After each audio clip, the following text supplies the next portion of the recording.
राष्ट्रवादी काँग्रेस शरदचंद्रजी पवार पक्षाचे आमदार रोहित पवार यांनी आज घेतलेली पत्रकार परिषद ही कमालीचे धक्कादायक खुलासे करणारी होती।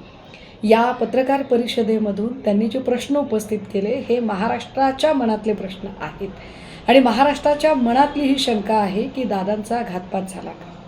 या निमित्ताने आम्हाला कुठल्याही व्यक्ती किंवा पक्ष याकडे कसलेही अंगुली निर्देश करायचे नाही। मात्र रोहित पवार यांनी सांगितलेला मुद्दा अत्यंत रास्त आहे की हा सगळा तपास आंतरराष्ट्रीय तपास यंत्रणेकडे गेला पाहिजे आणि आंतरराष्ट्रीय तपास यंत्रणेकडे हा तपास जावा या संबंधाने जर कुणीही आडकाठी आणणार असेल किंवा असा तपास करण्याची गरजच नाही असं कुणी म्हणत असेल किंवा एकूण